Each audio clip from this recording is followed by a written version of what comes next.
Welcome to Picks and Parlays here on the Sports Byline Broadcast Network. Great to be with you. I'm your host, Nick Geber. Find me on Twitter, at Nick Geber, Nickgeber. We've got a lot to get to today. By the way, we're also streaming live on YouTube, Facebook, and Twitter. Find us on any of those social media platforms and participate in the show. All you have to do is fill out the comments section, search Picks and Parlays or Parlays Radio, Parlay Radio, allow me to say that, correct myself. And our intrepid production team will see your comment and put it up on the screen, and I will mention it on air, even if it's rude, even if it's very rude, provided it's not obscene, of course. All right, well, welcome to the show this Tuesday, January the 21st, 2020. Happy Squirrel Appreciation Day, everybody. I know I'll appreciate the little buggers. It's even when they give you rabies. Okay, today, big show. Triple B, Bookie Bastard Brown is here. Tony Brown. We're going to do some NBA and NHL, Clippers Mavs, Islanders Rangers, and the Vegas Golden Knights with new coach and the Boston Bruins. The Duff Man will come the next segment, and we'll talk some Super Bowl previews, betting trends and tips. If you're thinking about wagering on the big game, you're definitely going to want to check this segment out. And then finally, Tony Tellez will join me. We'll talk NBA. Pardon me, college basketball. We'll go back a little bit. We'll go to the minor leagues of the NBA. You know, back in the college days. Butler, Villanova, Kansas State, Kansas, Georgia, University of Kentucky, and Miami, Duke. Those are the games we're going to talk about today on the show. Hope you will participate. Hope you will continue to join us. And most importantly, remember, we're going to give away a lot of free picks on this show. That's right, scot-free. Not $1 will it cost you out of your pocket. But if you should want our expert picks, and there's every reason that you should, head over to our website, picksandparlays.net. We have 35 expert handicappers. You're going to meet 3 of them today on the show if you haven't met them already. And you can get any of their expert picks today for 15% off. Use promo code TIE, T-I-E, at picksandparlays.net. That's promo code TIE, T-I-E, at picksandparlays.net. All right, I'm going to gather my thoughts, because I have about one a day. Get my notes straight, because I have a whole desk full of them. And then we're going to kick it all off right here, Picks and Parlays. Don't go anywhere.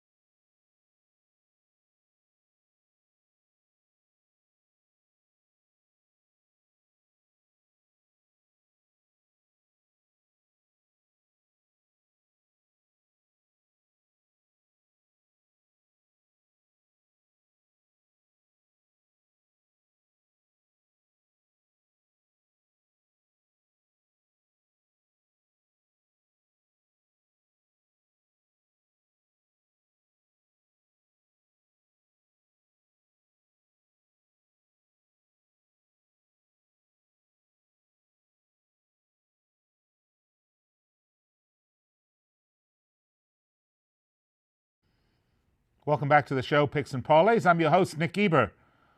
As I mentioned, you can find me on Twitter at Nick Geber, Nickgeber. I like to keep it easy for you, not too confusing, you know what I mean? All right, let's get to some NBA action. Let's bring in our expert handicapper and all around good guy, MVP of the Good Guy Trophy here at Picks and Parlays. Triple B, the bookie blaster himself, Tony Brown. How are you, Tony? I'm all right. I'm a little bit under the weather. I've been out squirrel hunting, and the weather's not good, and I think I caught the flu. You didn't let one of those little buggers bite you, did you? No, I killed them all. Because if you do, it's frothing at the mouth, you don't like water, and then you're going to die pretty soon thereafter. So better hope you didn't. Okay, let's get to it, shall we? Clippers at Mavs. The Clippers 30-13, 23-20 against the spread, 7-3 on a 3-game win streak. Last game was a win over the Pelicans. They don't have rabies. They're birds. 11-9 straight up, 9-11 against the spread away from home, second in the West. They're 2.5 games behind the Lakers currently. Paul George is out. They're 6-3 straight up in the last 9 against the Mavs. And for the Mavs, 27-15, 22-18-2 against the spread. They're 6-4, but don't let that, that taint your thoughts, because they are on a 4-game win streak, beating Portland 120-112 on Friday. They're 13-10 straight up, 13-1 against the spread at home. They're 5th in the West. Kristaps Porzingis is still doubtful for this game, which is a problem, of course. The total over has gone over in 6 of the last 9, and the Mavs are very small, 1.5-point favorites. How do you like this one, Tony? This is actually what we call out here in Vegas a trap game. It's a very, very, very, very bad spot for the Clippers, and I think the Mavs are going to take this one. It's only 1.5 points. We're going to jump on it. I mean, all those numbers sound good for the Clippers, but, I mean, we got some numbers for the Mavs, too. I think they're one of the best teams in the NBA on the road this season at 14-6. They won 14 of the 20 road games, so they've been a beast away from home. They're on a 4-game win streak, and you know, like one win starts a streak, one loss starts a slump. So 4-game win streak, I think they're going to keep on rolling. I got a little bit of inside information, nothing too major, but I think Kristaps Porzingis is going to play. He's listed as doubtful, but that's just some of the mind tricks the coaches play with the roster and things of that nature. Doubtful means he could play or he won't. I think he's in this game, and that's going to be the edge they need. They've been real reliant on Luka Doncic by himself. If he can get that extra shooting help and get him some depth in there with Porzingis, I think they're going to win against the Clippers. It's a great spot, too, for revenge. The Clippers took them out in Dallas with a 15-point win, so it's a double revenge spot, road spot. I love Dallas in this spot right here. Yeah, not a bad call there. And you know another reason why they could very well win? What's that? Taco Tuesday. Always a good reason. Okay, next up. Let's get to it, shall we? Let's do some NHL. You know what? This is the first NHL segment you and I have done together, Triple B. So let's start with the Islanders, the Battle of New York, shall we? The Islanders at Rangers. The Islanders 28-15-5. They're third in the Metropolitan Division. They're 2-10. They lost the last 3, though, most recently losing to the Hurricanes. They're 13-8-2 straight up, 13-10 against the spread on the road. They've gone over in 4 of the last 5 against the Rangers. And the Rangers 23-20-4. They're 7th, right at the bottom there of the Metropolitan. Almost one more spot to go. 5-5, lost the last one, 2-1 to Columbus. They're 13-9-2 straight up, 16-8 against the spread at home. Brendan Lemieux is out for 3 to 4 weeks. They've gone over in 13 of the last 17. And here we go now. The Islanders are 1.5-point home favorites, total 6. The money line on the Islanders minus 120. The Rangers plus 109. I don't know. I love a little money line action. Which way are you tempted to go here? I got to go with the home team in this one. I mean, of course, we all want the big plus money payouts. Of course, we like the underdogs.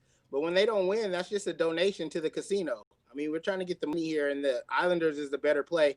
There's no true home court advantage, or home ice, advantage. They're both from New York or whatever. But the advantage in this one is that the Islanders have dominated the Eastern Conference. Like, they have all their struggles and troubles against Western Conference team. They've dominated the East like throughout the years, and especially as of late. They're 5-1 against Eastern Conference opponents, and even better, they're the king of the Met. They dominated the Metropolis division for years now, and including right now, occurring in the 2020 season, 10-2. That means they took 10 of the last 12 skates against opponents in the Met. I mean, the games aren't played on paper, but some stats you just can't ignore. I love the Islanders at home on such a small money line. All right, so Islanders at home it is, minus 120 on the money line. So that's what you're going to take, the money line play here, right? Yeah, just the money line. The puck line means you got to win by 2. It's not really against the spread. It's called the puck line, and that means like a team has to win by 2. You only really want to take those. You got the big teams minus 400, 500 against the basement teams. You'll take them on the puck line to get you some value there. No, get it. Good tips there if you're betting the NHL. All right, next up, by the way, Fernando Ramirez said, great job, gentlemen. Well, thank you, Fernando. You know what they say, Fernando. Flattery will get you everywhere. Okay, next up, the Vegas Golden Knights against the Boston Bruins. East versus West here. The Knights, 25-19-7, 4th in the Pacific. They're 5-5, but they're only 1-5 in the last 6. They're in a bit of a cooler. They lost the last game 4-5 against the Canadians. They are 11-9-4 straight up, 10-14 against the spread on the road. The total's gone over in the last 12 for the Bruins, if you're interested in that. The Bruins 28-10-12. They're top of the Atlantic. They're second in the East. The Bruins are a hot team right now, although they're 4-6 and they only have 1 win in the last 4. That's right. You've heard it. So actually, 4 of their total 10 losses have come quite recently here. So they did lose to the Penguins by 3-4, 3 goals to 4. They're 16-2-9 straight up, 11-16 against the spread at home. David Krejci is a doubt. The total's gone under an 8 of the last 12. You got any insider on that? The Knights plus 122 on the money line. The Bruins minus 135. They're 1.5 goal favorites and a total goals of 6. So I tell you what, the punters are seeing quite a few goals in here. How do you like this one? Yeah, I'm gonna get killed for this one. You know, I live out here in Vegas, so I mean, it's and I don't want to go against the Knights and show my face in public, but I want to win some money, and I'm gonna have to. This is it's one of those sports in hockey, man, where the Knights they're a Dr. Jekyll and Mr. Hyde team. When they're rolling, they're rolling. You look in the standings, they're 8 out of 10. They're on 5-game winning streaks, and they're hot. And when they're slumping, they're slumping. And right now they're slumping, like you said, just one win in the last 6 games.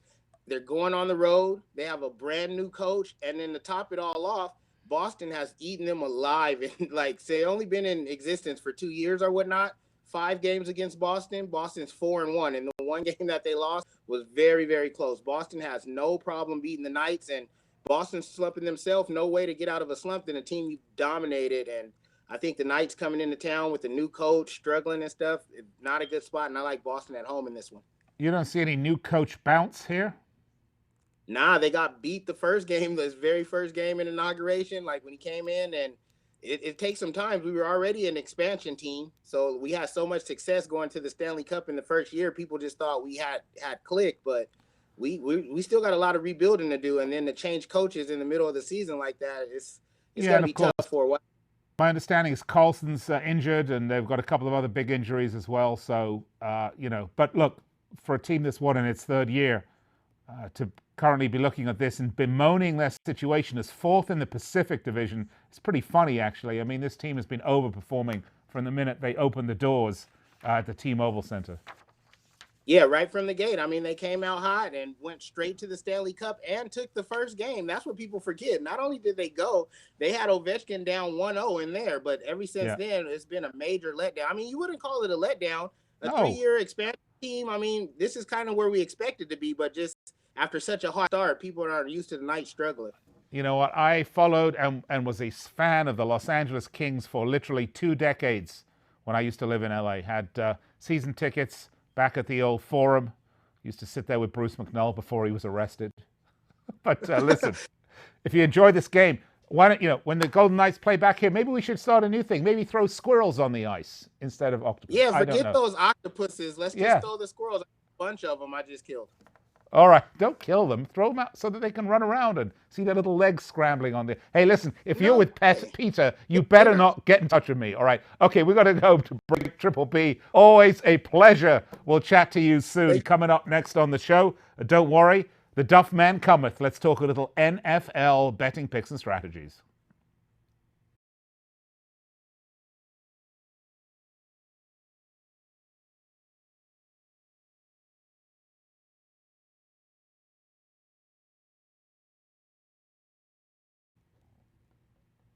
Welcome back to the show, Picks and Parlays.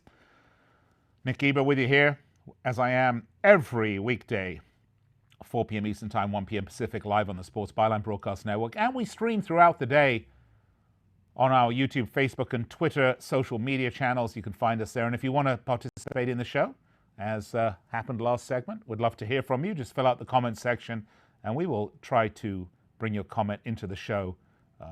Rude ones even accepted. Okay, let's get to it. The Super Bowl is here. It is the 49ers and it is Kansas City Chiefs making their first appearance back at the Super Bowl in some 50 years. Joining me to talk about this and the best way you want to put your hard-earned dosh on this game with some betting tips and strategies. A man wearing an Ohio State shirt if you're not watching us on the stream but listening to us on the radio. I will endeavor to describe him to you. He's a splendid-looking gentleman sitting in a big leather armchair with a computer monitor behind him, wearing an Ohio State shirt. Looks like he hasn't shaved in about 5 days. Duff Man, Joe Duffy, welcome. Yes, I actually got two computer monitors. So, okay. Yes, I haven't. Yeah, I haven't shaved in about 5 decades. And as somebody who's spent 65% of my life in the South, I got to find some real Brunswick stew because real Brunswick stew includes squirrel. and that would be a perfect way to celebrate National Squirrel Day. The Squirrel Appreciation Day, indeed. And of course, as someone who's resided most of his time in the South, you must just be beside yourself. There's no East Coast teams, there's no Southern teams in the Super Bowl. What's going on with the sports landscape here in the United States? What, the fix wasn't in this year? No, that's perfectly okay with me. I got to admit, I didn't really even give any thought to the geography of the teams until you mention it. No, we're going to be plenty happy. We'll be drinking craft beer on Super Bowl Sunday and watching this Midwest team and this Southern and this West Coast team. Are you going to be roasting some squirrel? I don't know about that. I'm not sure. I'll probably be watching my old tapes of Charlie Simmer and Marcel Dion and Taylor in honor of you. Very nice. Well, I appreciate that. Let's get to it, shall we? It's the 49ers and the Chiefs. The Chiefs coming back after 50 years, finally. Lots of expectations on their shoulders. Patrick Mahomes had a great game. I mean, I don't know what to say. He threw 23 of 35, 294 yards, 3 touchdowns. But Garoppolo was the one that surprised me for the 49ers, Duffy. And we're going to get to this in a minute because I'm going to throw this over to you for betting. You know, what I found fascinating about this is the way this team finds to win. He threw he was 6 of 8. He threw for only 77 yards. And then all of a sudden, Raheem Mostert pops up, gets 29 carries, 220 yards. What? He got like 1 million touchdowns, 7.6 yards per carry. I thought this was fascinating. I mean, this team really finds a way to win. Given that, having said that, both these teams, I think, the class, I think, at this point of the league, obviously, they're in the Super Bowl. But how do you see this one going down? And from a betting perspective, where's the public money going on this? The public immediately, they came out and they bet the over like crazy. And as of now, 78% of the bets, 92% of the money is on the over. 58% of the bets, 51% of the money is on Kansas City. And I was listening to a sportsbook director in Las Vegas being interviewed today, and he said, look, still the final 3 days, Super Bowl weekend, 95% of the money is going to come in. But it's been my experience, you know, not just so much the Super Bowl because the sample size is a little bit smaller, but and really it's only been maybe the last 10 years where it's pretty easily accessible, where we can see who the public is betting both offshore and in Las Vegas. But still been my experience that it's somewhat indicative the first 24 hours or so. Yeah, it's not going to stay at 92%, but it's not very likely that, you know, by game time, we're going to have most of the people on the under. So usually the early patterns are true, but I don't think the public's going to continue to bet this up. I do think the total will drop a little bit, but of course, the bookmakers got to be a little afraid of that middle when it comes to the total. But yeah, I think it's going to be pretty close to 50-50 on the side. Yeah, but hold on. I mean, if what are the total points right now on this? In fact, let me take a look on my third computer. The current total is now up to 54 after opening at 51.5, but it looks like it's about 54 across the board. Okay, so with 91% of the public money coming in on the over, you have to think that total is going to go up, right? Try to balance it out? The total is already going up. I mean, it opened up by 3, but it's going to go up more, one would think, right? I think it could go up another half a point, but again, the sports books got to be really careful because the sharps are waiting for that to continue to go up and then jump on the under. Some of the, those people who bet the total early, they would love to middle it. And remember, legendary gambler Billy Walters, a lot of people thought he was a great sports handicapper. Really what he was best at is line manipulation, manipulating that money and getting the side or the number that he wanted, whether it was on the side or the total. And that's where some of the sharps, look, I'll admit, I'm not an expert on manipulating lines. My expertise is on handicapping, but you got to be careful about that line manipulation. Interesting stuff, Duffy. Talk to me about some systems that you might play on this game. Yeah, obviously I'm a system player first and foremost, but it's got to be balanced out with my organic stuff. Teams have won at least 9 of 10 straight up, yet not laying at least a field goal. They're a go against of 48-23, including 2-1 in the Super Bowl.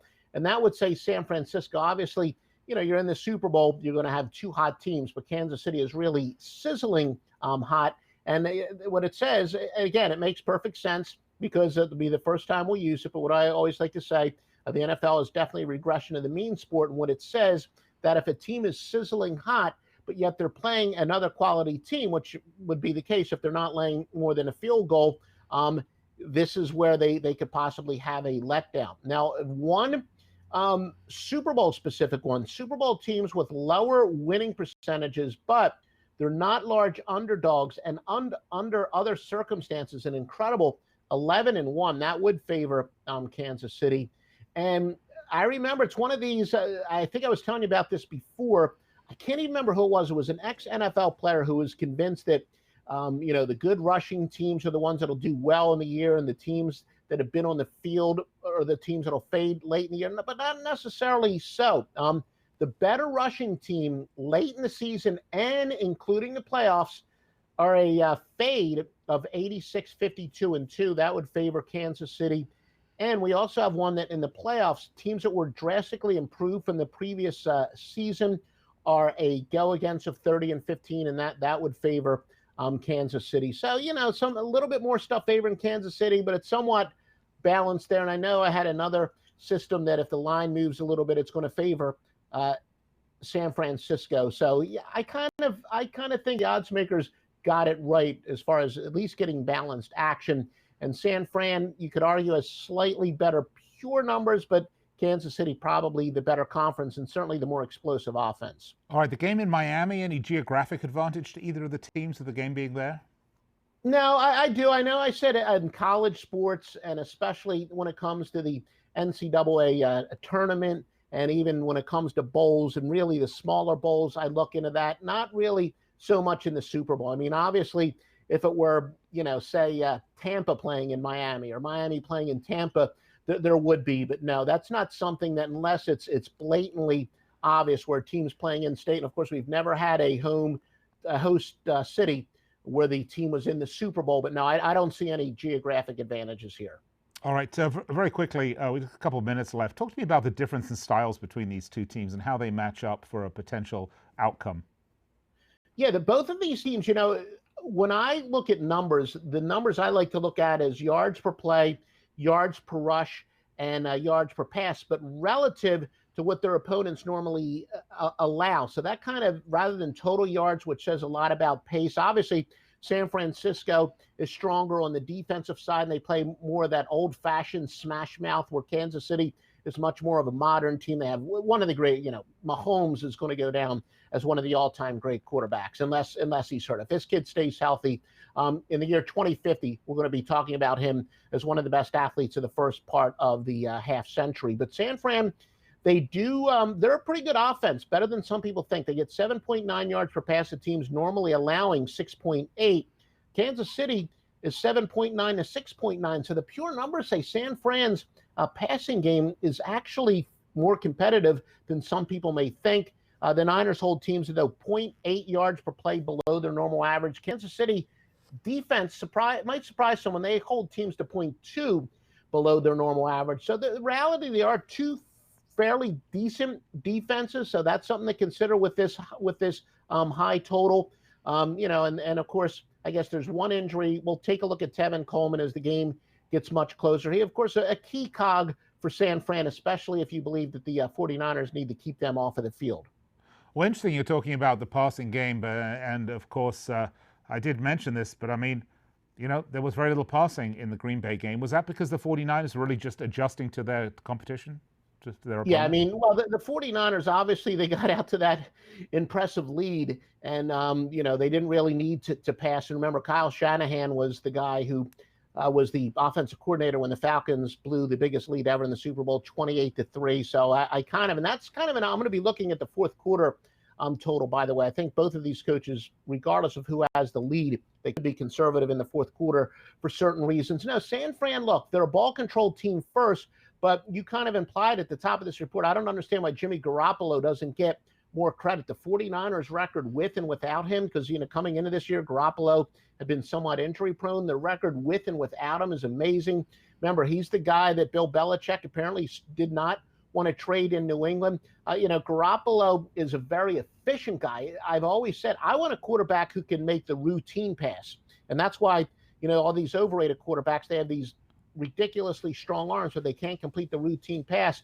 But Garoppolo does that. And I know, early in the year he was panicking a little bit, but I think he's really settled down. He's not panicking under pressure. But no, I do think, I think if San Fran can get the big lead, they're not going to pass quite as much. But I do think the 49ers are capable of playing from behind better than some people may think. Joe Duffy, always a pleasure. You can catch Joe, picksandparlays.net, and you can catch me right here after the break. Thank you, sir.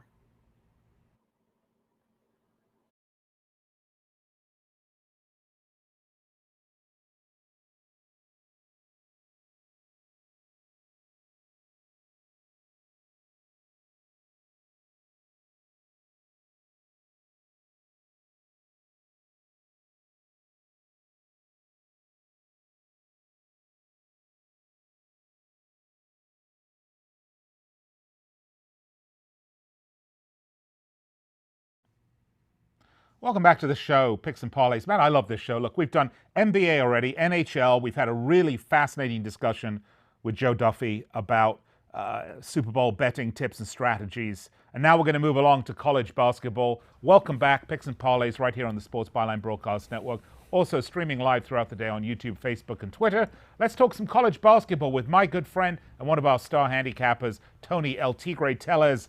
Tony, welcome to the show. Hey, pleasure to be here, Nick, talking some college basketball. And we're right in the teeth of conference season here as, January is moving merrily along. It's a short month in February. Before you know it, March Madness will arrive. And my birthday, I might add. Going to be 21. Very good. Finally make a bet in the casino. Looking forward to it, I'll tell you, Tony. I'm taking donations, by the way. Okay. All right, Tony T, let's get to it. Let's talk some college basketball, shall we? I'm looking at some games here that we've got. None of them say UCLA, which, of course, is very upsetting to me, but then they always win. So let's go Miami at Duke in the ACC, shall we? The Hurricanes 10-7, 9-8 against the spread. They're 6-4. They're on a 2-game losing streak. The last outing was a loss to Florida State. 3-2 straight up, and against the spread away from home. 2-5 in conference. They're down in the 13th, the bottom of the conference there, Miami. Not quite, but almost. 1-4 straight up in the last 5. The Blue Devils, 15-3, 10-8 against the spread. They're third in the ACC. They're 8-2, but look, they lost the last 2, and those were in-conference games, and that hurt big time. I can tell you that. They lost to Louisville and Clemson. 8-2 straight up, 5-5 against the spread at home. Total's gone over in 4 of the last 5, and their total is 5-2 in conference. So, but still, Tony, huge advantage here. 17.5-point home favorites for the Blue Devils. Maybe that's just an illustration of how bad Miami really are. A total of 149.5. What do you think? Yeah, you nailed it there, how bad Miami is. I know we talked, remember when we talked Duke and Clemson about a week ago, I was telling everybody how, Duke really was beating up on some bad teams and they were hitting some difficult scheduling spots, and they were laying 10 against Clemson. And I really like Clemson in that spot, and they not only covered, but they won outright. But here we go again with Duke playing another cellar dweller team in Miami. And believe it or not, I'm going to lay the points here with Duke because, again, they've lost 2 straight against quality opponents. Now they're seeing a foe they beat by 33 on the road. Yeah. And at first thought you would think, well, revenge spot for Miami. Well, you can throw revenge out the window because Duke's on a 2-game losing streak, and they've got a hapless Miami team in front of them. And I think they're going to come out here strong. They shoot the ball very well in conference, 50%, 38% from the 3-point line. But just as you said, Miami's just bad against the ACC, hitting only 40%, and they're not defending, allowing 47% overall. So again, I'm going to go ahead and take Duke because look at who they beat. They have big wins against Virginia Tech by 14. Then at home, they've pounded BC by 39, Georgia Tech by 31, and Miami fits in that criteria with those lower tier teams in conference. So I'm going to go ahead and lay the points here with Duke. Yeah, well, it's interesting. Let's talk about Duke for a minute, though. I mean, obviously a perennial monster in college basketball. Does it seem like this season is a rebuilding year? Is that what they're in this year? Because 5-2 in conference play, only 7 games in, isn't great. Yeah, it isn't. But we kind of looked at this happening here when they faced Clemson and they faced Florida State. There was going to be some trouble in spots here in the conference. But look at the conference; it's not really up. North Carolina's down, NC State's down. I think when you look at the Duke, they're not the same team they were last year. Remember when Zion Williamson came in? They were really touted a really, really good team. But the one thing to note here is they are beating up on the bad teams. And again, we're going to see what they are like when the conference schedule gets tougher. And this is another down spot for them. But again, Coach K teams generally round into form here toward the end of the season here as a point toward the tournament. They're going to get in the tournament. Sometimes you get these lulls in February when you approach March here. So we'll see if they can turn it on here. But again, with Duke, I got to see how they handle the physical play because they don't look very, very thick. And you talk about rebuilding. Every year is rebuilding now because they're bringing in these one and done players into their program. And it's really a crapshoot. And these teams don't get better until they're later in the season. It's really a function of what's in the recruiting pipeline more than anything, right? So, all right, well, let's move along, shall we? Let's go to the SEC. Georgia at University of Kentucky. The Bulldogs 11-6, 8-9 against the spread. They're 6-4, but they're only 1-3 in the last 4. They lost to Mississippi State over the weekend. 2-3 straight up, 1-4 against the spread on the road, 1-3 in conference play. Total's gone over in 12 of the last 18 for the Bulldogs. And the Wildcats, 13-4, 7-9-1 against the spread. They're third currently in the SEC. They're 7-3, coming off a win over Arkansas. 10-1 straight up though at home, and 4-6-1 against the spread. 4-1 in conference play. Ashton Hagans and Dante Allen are both doubtful. Total's gone over in 6 of the last 7. And the Wildcats, 11.5-point home favorites. 145 is the total. 11.5-point favorites maybe seems a little big to me. I mean, are the Bulldogs that bad? I don't think they are. Oh, they're bad on the road. They have some really ugly losses. And when you look at their loss on the road, 20 to Arizona State, 22 at Auburn, 32 at Mississippi State on Saturday. So their road performance has just been atrocious. And, Kentucky really started off struggling. This is another team with a lot of young players. They couldn't make threes, but look at what they've done in conference. They're making 40% of their shots from the three-point line in the conference. So they've shown some improvement from the three-point line. But looking here at Georgia, they're just a bad defensive team. Efficiency-wise, the worst in the SEC. They're allowing 60% shooting from the two-point distance. So around the bucket, they're not very good. In Kentucky, they got the size, they got the strength. They should be able to get some shots inside very easily against this Georgia team that's not defending. And they can't even shoot the ball against the conference. Georgia just 41%, 27% from three, and they're allowing 51% overall shooting against conference opponents. I just think one thing to note with Kentucky, they come off a really good win at Arkansas. And Arkansas was a team that was playing really well with Musselman now taking over the program. They went into a really hostile environment, got the win in SEC play. That's a big win for them. I think they'll build from that. And again, I'll lay the points here with Kentucky. All right, Kentucky minus 11.5 it is. Lay the points, Kentucky. Next up, Big 12, Kansas State, Kansas. Big rivalry here. The Wildcats 8-9, 6-11 against the spread. 3-7 win over West Virginia, snapped a 4-game loser that they were on. 1-2 straight up, 2-1 against the spread on the road. They're only 1-4 in conference. Mike McGurl and Antonio Gordon both doubtful for this game. Total's gone over in 9 of the last 13. And for the Jayhawks, bit of the other side of the spectrum here. They're 14-3, 10-7 against the spread. Almost at the top of the Big 12. They're second. They're 8-2 coming off a 65-57 win over Texas. At home, they're 7-1 straight up and 4-4 against the spread. They're 4-1 in conference. Marcus Garrett has been upgraded to probable, so likely will play, but they've gone under in all of their last 7 games. They are 15-point home favorites, 126.5-point total. Same situation as the last game. Looks like a pretty strong home team and facing some rather poor conference opposition. Yeah, it is, but this is a rivalry game, and Kansas State here. I'm going to take the points. I just see a little bit too many points here. One thing to note with the Jayhawks, they've been held to 66 points or fewer in 4 of their past 5 games. And one thing Kansas State does well, and that is defend. And one thing to note here, Kansas State is coming off a big win against a really good West Virginia team, 84-68, and that's something they can build on. They shot nearly 60% against a really good defensive team there in West Virginia. And sometimes the light turns on for these college athletes. As we said, we're getting deeper into play here in conference, so these teams have the right to improve. And I'm going to lean on the defense of the Wildcats here to stay within the number, which is huge here, 15. I'm just not sold here on Kansas' offensive strength. When you think of Kansas the past several seasons, they were a team that you count on to make their shots 50%, 40% from 3. That's not the case, just 44% from the field, 34% from 3 against the Big 12. So they're not shooting the ball like they used to, and they don't make their free throws at 66%. I believe here that the Wildcats defense can keep them in this game, so I'm going to take the 15. I'm not going to take them on the money line. I just think they can stay within the number. All right, sounds good. Let's move on. Last game, Butler-Villanova in the Big East.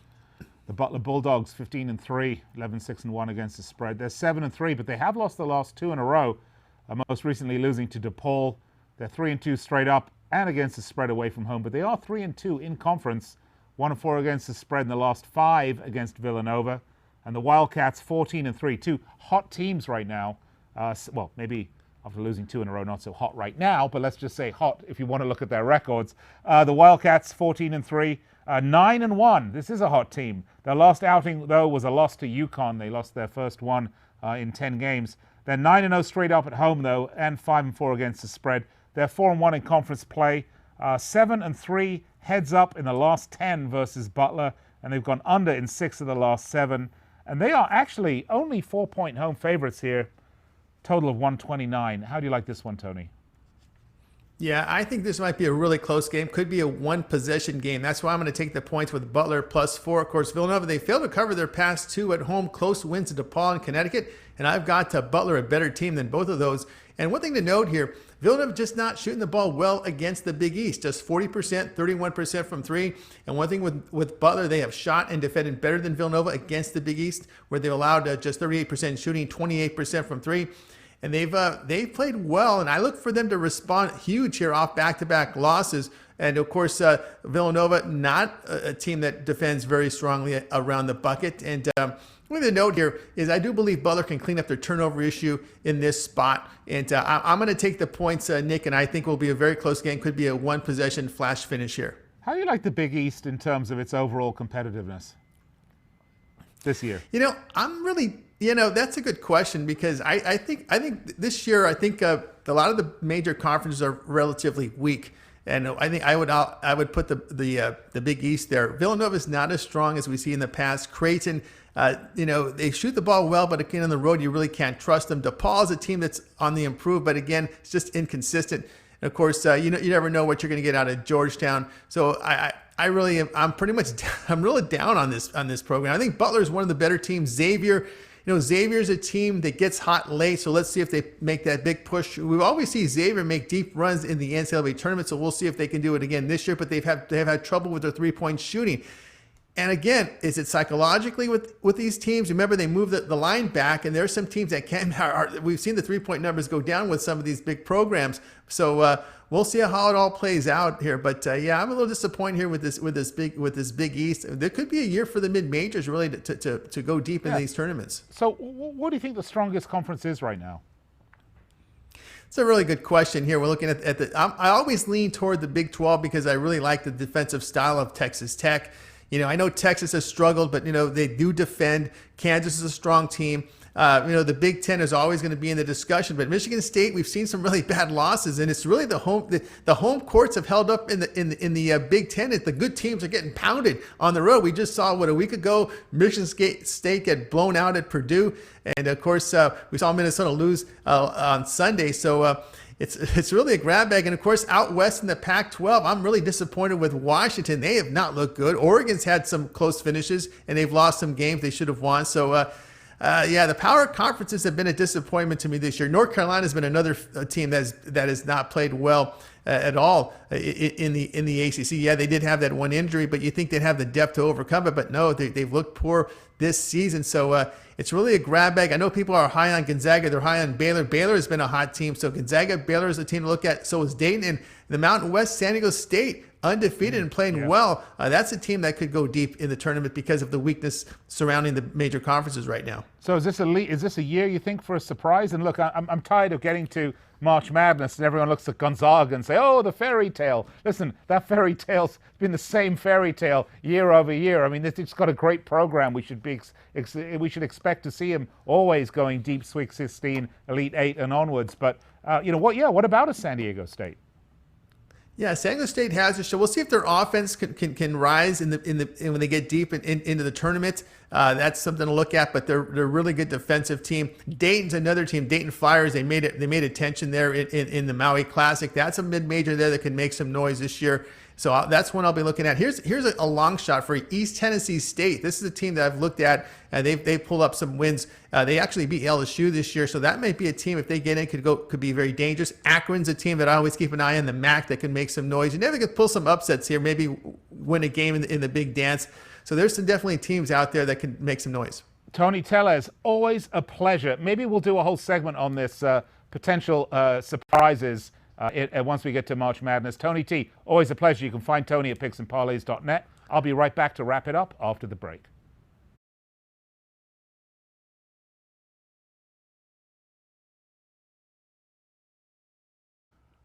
Welcome back to the show, Picks and Parlays. Nick Geber with you. Find me on Twitter, by the way, at Nick Geber. If you're watching us on YouTube, Facebook, and Twitter, you'll see it right there. I won't just point at like empty air, making me look like a bigger fool than I probably am already. Okay, anyway, let's get to it. We've had a really busy show today. Lots of free picks for you. And don't forget, we have a lot more at picksandparlays.net. And we also have our expert picks for you. Get even more into the minds of our handicappers. Get more accurate, better, intelligent. Look, we've got it all for you. 15% off right now. Use promo code TIE. Let's wrap up what we did today, though. We started with Tony Brown, Triple P, starting with some NBA. Clippers at Mavs. He said, take the Mavs -1.5. And for the NHL, Islanders Rangers, take the Rangers -120. And the Golden Knights, Boston Bruins, take the Bruins -110. We had a fascinating discussion, by the way, with Joe Duffy about Super Bowl picks and trends and some betting strategies for you. So we didn't really give out a lot of hard picks, so to speak, except Joe specifically said take under in the fourth quarter in this game. But you want to, if you've missed that segment, go back and check it out, because if you want to bet the Super Bowl, there's lots of really fantastic information, tasty information for you there. And lastly, college basketball with Tony T. Butler Villanova, take Butler +4. K-State at Kansas, big rivalry, take K-State +15. Georgia at Kentucky, take Kentucky -11.5. And Miami at Duke, take Duke -17.5. Take the points. All right. I'm with you every day, 4 p.m. Eastern, 1 p.m. Pacific on the Sports Byline Broadcast Network. And as I mentioned, streaming live throughout the day right here, YouTube, Facebook, and Twitter. We've got lots of free picks on the site, picksandparlays.net. By the way, make us a regular part of your week. If you want to bet on sports, do yourself a favor and bet with the best sporting intelligence you can get. And there is no place you're going to get more sporting intelligence, better insight, better analysis, better picks than at picksandparlays.net, whether our free picks or you're going to go all the way with our expert picks and packages from any one of our 35 star handicappers. Right now, 15% off, promo code TIE, T-I-E, picksandparlays.net. I'll be back with you tomorrow. In the meantime, look me up on Twitter at Nick Geber, and we'll be back tomorrow with loads more free picks right here on Picks and Parlays. Until then, bet, win, repeat.